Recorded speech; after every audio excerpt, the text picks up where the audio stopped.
జగన్మోహన్ రెడ్డి గారు మొన్నటి వరకు రాష్ట్ర ముఖ్యమంత్రిగా పనిచేశారు.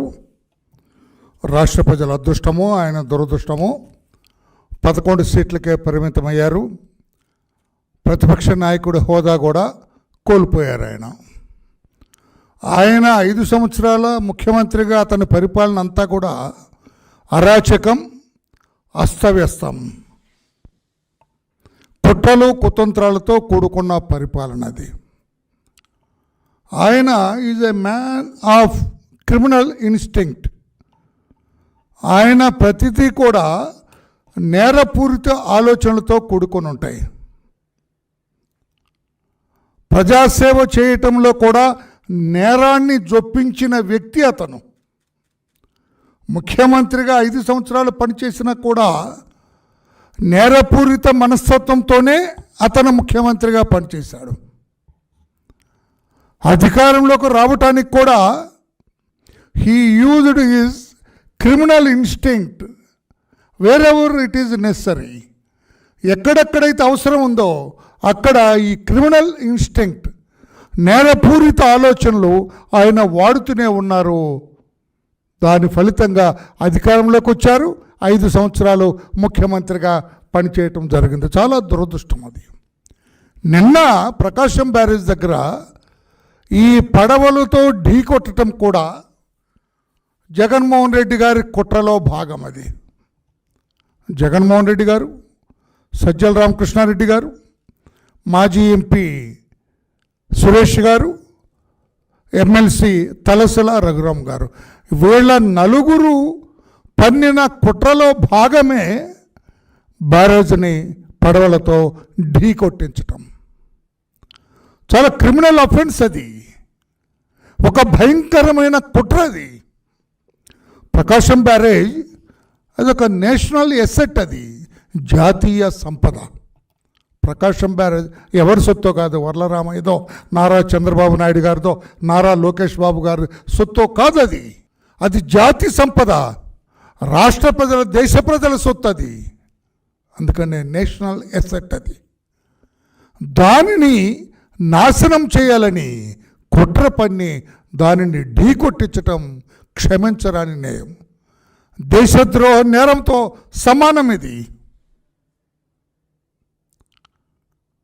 It is nothing but waging a war against the established government, legally established government. ప్రభుత్వాన్ని అప్రతిష్ట పాలు చేయటం కోసం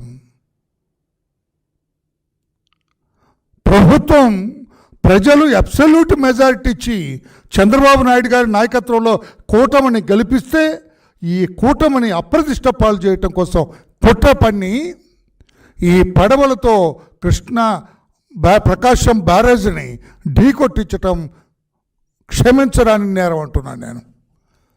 దేశద్రోహ నేరంతో సమానం అంటున్నాను నేను. ప్రభుత్వాన్ని అప్రతిష్ట పాలు చేయటం కోసం పన్నిన కుట్ర అని నేను అంటున్నాను. కుట్ర సఫలం కాలేదు, కానీ కొద్ది నష్టంతో బయటపడ్డాం. కొన్ని కోట్ల రూపాయల నష్టంతో మాత్రమే బయటపడింది రాష్ట్ర ప్రభుత్వం. లేకపోతే వాళ్ళు అనుకున్నది జరుగుంటే, ఈ పడవలు సరైన రీతిలో బ్యారేజ్ని ఢీకొట్టుంటే ఆ నీటిని ఆపేవాళ్ళం కాదు మనం. సముద్రంలోకి వెళ్లే ముందు ఈ వరదంతా కూడా ఎన్ని గ్రామాలు ముంపుకు గురయ్యాయో, ఎంతమంది ప్రాణాలు పోయాయో, ఎంత ఆస్తి నష్టం జరిగుండేదో, ఎన్ని ఇళ్ళు మునిగిపోయాయో, ఎంత పశు సంపద నాశనమై ఉండేదో, కోట్లాది రూపాయలు లెక్కలేనంత సంపద నాశనమై ఉండేది. లెక్కలేనంతమంది ఆ రోజు 1997లోన వరద వచ్చింది. 1902లో వరద వచ్చింది కదా, మన దివిసీమ వరద వచ్చినప్పుడు ఏ రకంగా లెక్కలేనంతమంది చనిపోయారో, కరెక్ట్గా లెక్క కూడా తేల్చలేకపోయామో, శవాల్ని మనం లెక్కించలేకపోయామో, అటువంటి ప్రమాదం నుంచి బయటపడ్డామని నేను అంటాను.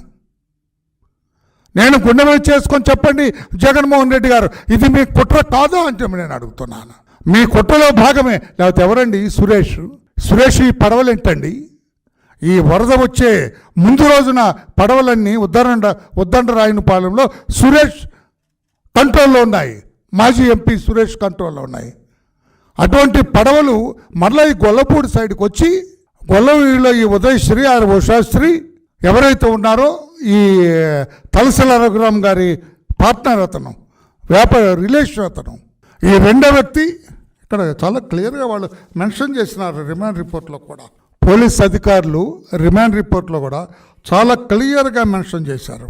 There transaction, business affairs, salaries both are with the knowledge of Talasila Raghuram, Komati Rammohan, cousin and follower of Talasila Raghuram. Talasila Raghuram అంటే జగన్మోహన్ గారికి అత్యంత సన్నిహితుడు, వాళ్ళ MLC. He don't do anything without telling him everything. ఇతను కోమటి రామ్మోహన్ తలసల రఘురామ్కి చెప్పకుండా, ఇది పోలీసుల రిమాండ్ రిపోర్ట్లో వ్రాసిన మాట అండి, నేను చెబుతున్న మాట కాదు. Ushadri use to trade sand illegally with Nandigam Suresh of Uddandarayunipalem. Similarly these two had moved their broads. ఇదంతా మిగతా కథ. సో సురేష్కి ఉషాద్రి, రఘురామ్ గారికి కోమటి రామ్మోహన్. సో ఈ పడవలు, అరెస్ట్ అయిన ముద్దాయిలు మన తలసల రఘురామ్, తర్వాత ఇతను ఎక్స్ఎంపీ సురేష్, వీళ్ళందరూ కనెక్ట్ అయి ఉన్నారు. యాజ్ అబౌవ్ ఫ్యాక్ట్స్, కొన్ని ఫ్యాక్ట్స్ చెప్పి వాళ్ళ ఉద్దేశం ఏంటి, government will get a bad name, ప్రభుత్వాన్ని అప్రతిష్ట పాలు చేయటం కోసం ఇదంతా ప్లాన్ చేసామని వాళ్ళు ముద్దాయిలు ఒప్పుకున్నారు. దీన్ని బట్టి ఏం చేశారు, as above facts I added section 61B BSN act. ఏంటిది, కుట్ర, కాన్స్పిరసీ. ఈ కుట్ర సురేష్ ఒక్కడు, తలసల రఘురామ్ ఇద్దరే పన్నుతారా?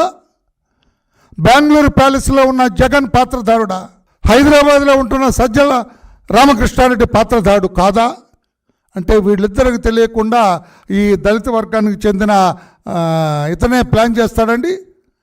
ప్రకాశం బ్యారేజ్ లాంటి అదొక జాతీయ ప్రాపర్టీని, నేషనల్ ప్రాపర్టీని ధ్వంసం చేయటం కోసం, నాశనం చేయటం కోసం దాదాపు 20 లక్షల ఎకరాల సాగుకు భంగం కలిగించడం కోసం 20 లక్షల ఎకరాలు పోతాయండి. వీళ్ళు చేపట్టిన సాగులోకి రాకుండా పోతాయి 20 లక్షల ఎకరాలు. రైతు అనేవాడికి ఒక మెతుకు అన్నం ఉండదు. ఇక రైతు అనేవాడు ఒక ఎకరం సాగు ఉండదు ఇక్కడ కృష్ణా డెల్టాలో. అంత దుర్మార్గపు ప్లాన్ చేసి